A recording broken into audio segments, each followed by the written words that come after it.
নমস্কার বন্ধুরা, ফাল্গুনী রান্নাঘরে সবাইকে স্বাগতম। আজকে আমি চলে এসেছি আর একটা নতুন রেসিপি নিয়ে, একদম নিরামিষ। তো আমি আজকে বানাবো পনির ভাপা। তো আমরা পনিরের সব রকম তরকারি খাই, পনিরের ঝাল খাই, পনির আলু দিয়ে তরকারি খাই। তো আজকে আমি শুধু পনিরটা ভাপা করব। তো আমি কিভাবে করি বন্ধুরা আপনাদের সঙ্গে শেয়ার। তো বন্ধুরা, পনির ভাপা বানানোর জন্য কি কি উপকরণ লাগবে আপনাদেরকে। পনির ভাপা বানানোর জন্য পনিরটা তো লাগবেই। তো আমি এখানে প্যাকেট পনির নিয়েছি, এখানে 200 গ্রাম পনির আছে। তো বন্ধুরা, আপনারা যেরকম পনির থাকবে আপনাদের হাতের সামনে সেই পনির। কাঁচা লঙ্কা আছে, নুন আছে, হলুদ আছে, এখানে একটু পোস্ত আছে, আর কাজু বাদাম আছে, আর এখানে সর্ষে আছে, আর এখানে একটু টক দই আছে, আর নিয়েছি সর্ষের তেল। তো এই সামান্য উপকরণ দিয়ে আজকে আমি পনির ভাপাটা বানাবো। আমি গ্যাসটা জ্বালিয়ে নেব,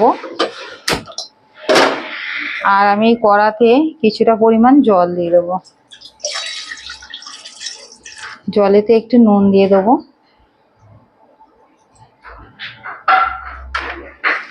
এবার যেটা করতে হবে, আমি পনিরটা কেটে নেব। বন্ধুরা, পনিরটা খুবই মোটা আছে, তো আমি এখান থেকে মধ্যিখান থেকে এরকম ভাবে একটা পিস করে নেব।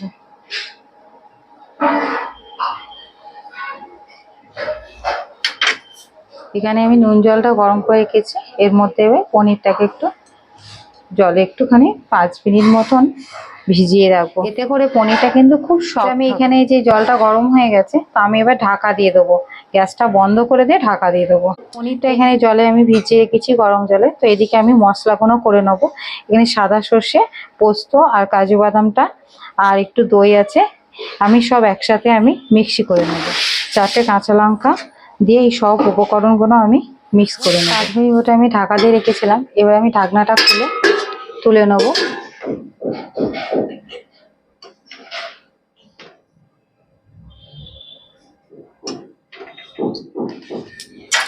বন্ধুরা, এদিকে পনিরটা আমি এখানে পনিরের সাইজটা একটু বড় বড় করে কাটবো।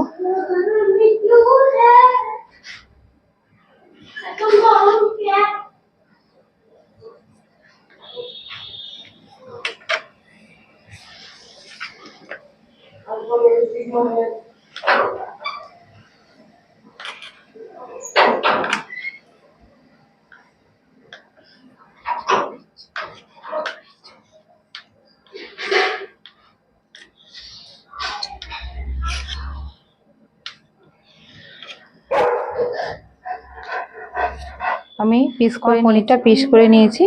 বন্ধুরা, কড়াটা বসিয়ে দিয়েছিলাম, তো কড়াটা গরম হয়ে গেছে। এখানে একটু অল্প পরিমাণে আমি সর্ষের তেলটা গরম হয়ে গেছে, পনিরগুলো আমি হালকা করে ভেজে নেব।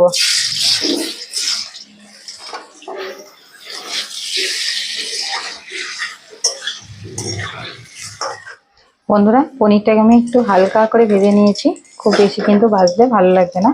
তো আপনারা চাইলে কাঁচাও করতে পারেন। তো আমি হালকা ভেজেছি, তো এবার আমি গ্যাসটা বন্ধ করে দেবো। যেহেতু আমি পনির ভাপা করব, তার জন্য আমি এখানে একটা টিফিন কৌটো নিয়েছি। এই টিফিন বাটির মধ্যে আমি পনিরটা আমি ঢেলে নেব। তেলটা আছে, এই তেলটাও আমি দিয়ে দেবো। তো বন্ধুরা দেখুন, সর্ষে, পোস্ত, আমার কাজু বাদাম বাটা, তা আমি এখানে মিক্স করে নিয়ে এসেছি। বাটা মশলাটা আমি পনিরটার মধ্যে দিয়ে দিচ্ছি। মশলাটা দিয়েছি, তো এখানে আমি বাটিটা ধুয়ে আমি জলটা দিয়ে দেবো। পনিরটা জলে যখন দিয়েছিলাম তখন একটু নুন দিয়েছি, তার একটু নুন দেবো, আর একটু হলুদ দেবো। এবার ভালো করে সমস্ত উপকরণ দিয়ে পনিরটাকে এইভাবে আমি মাখিয়ে নিচ্ছি। পনিরটা ভেজেছিলাম, তো একটু তেল ছিল, তার একটু আমি তেল দিয়ে দেবো। সর্ষের তেল উপর থেকে এরকম ভাবে ছড়িয়ে দেবো। এবারে আমি এখানে কয়েকটা চিরা কাঁচা লঙ্কা দিয়ে দেবো।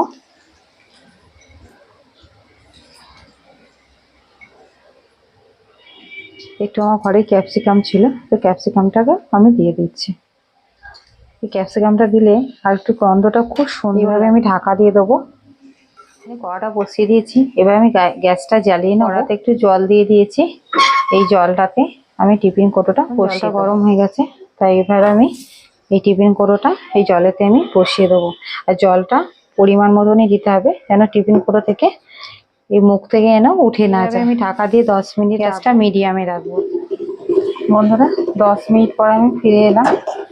তো দেখুন, বন্ধুরা 10 মিনিট হয়ে গেছে, তো আমি এবার টিফিন কৌটোটা নামিয়ে নেবো, গ্যাসটা বন্ধ করে এবার খুলে নিচ্ছি। বন্ধুরা দেখুন কত সুন্দর দেখতে, এত সুন্দর গন্ধ বেরিয়েছে, আপনারা বাড়িতে না বানিয়ে খেলে বুঝতে পারবেন না। অসম্ভব দেখতেও ভালো হয়েছে আর খেতেও ততই ভালো হয়। এইভাবে একবার নাড়িয়ে নেবেন।